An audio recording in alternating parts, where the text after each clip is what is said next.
Bonjour à tous et merci de nous suivre. Commençons notre périple ce matin avec le quotidien d'Amalmana le jour qui nous amène dans les enseignements secondaires et nous renseigne que les élèves enceintes ne seront plus exclus. Elles pourront demander un congé de maternité à 26 semaines et reprendre les cours après l'accouchement. En petite une, on parle de la troisième série de la vie chère, la baisse du pouvoir d'achat des Camerounais. Intrants agricoles, les prix des engrais et pesticides multipliés par 3. L'information, vous l'aurez en page 5. On parle également en petite une de ce drame de Bafoussam avec un élève qui a été tué hier. Le quotidien L'Info à chaud à sa grande une ce matin parle également de grossesse au lycée et nous présente le feu vert du ministre des enseignements secondaires. C'est à retrouver en page 3 du quotidien. En petite une, on parle de l'opération MIGEF 2035 IAI Cameroun. 200 bénéficiaires à Garoua, Boulaye et puis Yokadouma, la mairie fermée. Le quotidien national bilingue Cameroun Tribune pour sa part ce matin parle du centre hospitalier régional. Garoua respire la santé. 110 lits, un plateau technique de haut niveau pouvant accueillir au moins 3500 nouveau-nés par an.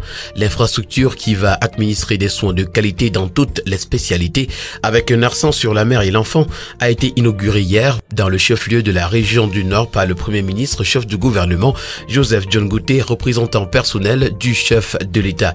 L'information ce matin au complet, vous l'aurez des pages 4 à 5 du quotidien national bilingue Cameroun Tribune.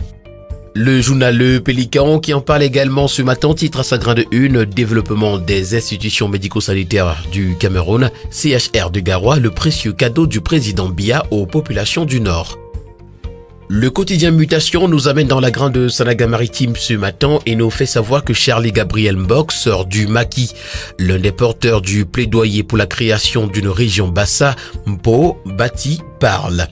L'information, vous la retrouverez des pages 8 à 9. En petite une, on parle également de grossesse à l'école. Retrouvons les directives de Nalova Lyonga. Établissements et entreprises publiques. La dette au premier trimestre 2022 est à retrouver en page 11. À la grande une du quotidien Essinga, on parle du fer de l'Obekribi. Retrouvons les prémices d'un scandale.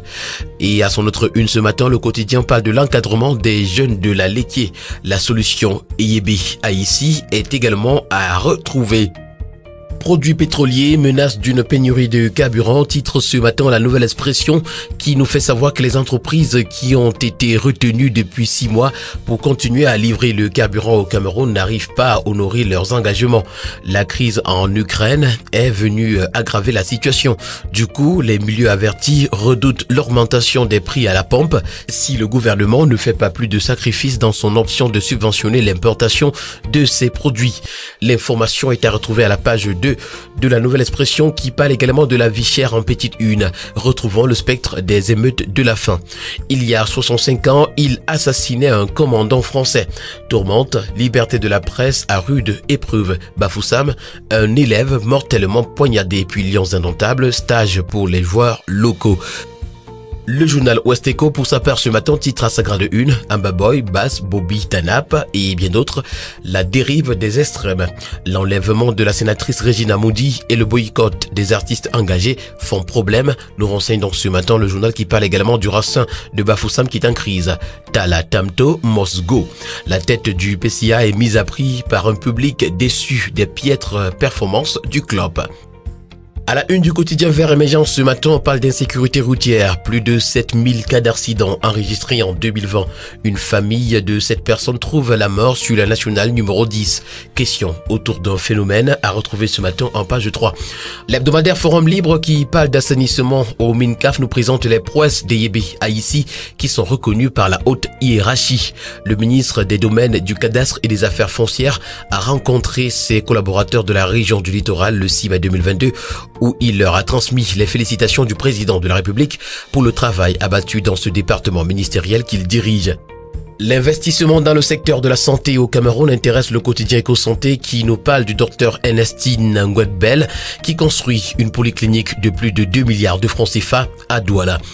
À la grande une de l'hebdomadaire Tribune d'Afrique ce matin, accord de défense entre la Russie et le Cameroun quand Yaoundé embarrasse Paris.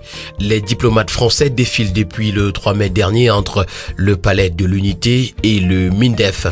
Dans les usages, 2 missions suffisent à la France pour remonter remonter les bretelles à un membre de son précaré. Le Cameroun sera-t-il puni? S'interroge ce matin l'hebdomadaire Tribune d'Afrique. L'information est à retrouver en page 5. L'usure informelle est une gangrène négligée, nous informe ce matin le quotidien Econews.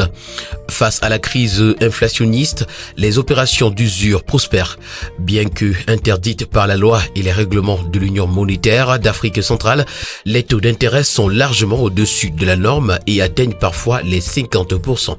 L'analyse de l'expert financier Paul Ella sur les conséquences de cette pratique sur la stabilité des familles est à retrouver ce matin à la page 5 du quotidien Econews. Le journal Investic Info ce matin parle d'humanité et nous présente le bilan élogieux de la Croix-Rouge camerounaise après 60 ans de sacerdoce. En petite une, on parle de la SDP. Véronique Manzoua épouse Mwampeya au four et au moulin. Liberté de la presse au Cameroun, appelle à plus de soutien et en arrimage international obligatoire. Le quotidien pour sa part ce matin qui parle du projet minier de Balam nous montre comment le mine d'été et Sundance veulent rouler l'État. L'hebdomadaire Bounia qui en parle aussi titre à sa grande une contentieux judiciaire sur le projet minier de Balam, Sundance, le mine d'été et les 94 milliards. Sundance veut profiter de l'entregent du ministère des Mines, de l'Industrie et du Développement technologique pour obtenir le paiement d'une enveloppe de 94 milliards de francs CFA au titre des dommages et intérêts, 10 fois plus que le montant initial. Terminons ce matin avec le quotidien L'économie qui parle de la CEMAC ce matin et nous renseigne que les États sont appelés à accélérer le processus d'import-substitution. C'est l'une des résolutions de la 16e session ordinaire du comité de pilotage du programme des réformes économiques et financières de la Communauté économique et monétaire des États de l'Afrique centrale, bref CEMAC, tenue au mois d'avril dernier à Douala. L'information vous l'aurez en page 3. En petite une, on parle du port autonome de Douala. Le passage des conteneurs au scanner désormais obligatoire. Et puis marché, pourquoi le prix du piment flambe également. Mesdames et messieurs, toutes ces informations et bien d'autres sont à retrouver ce matin dans les colonnes du quotidien L'économie. C'est avec ce journal donc que nous mettons un terme à cette autre édition de la revue de la presse.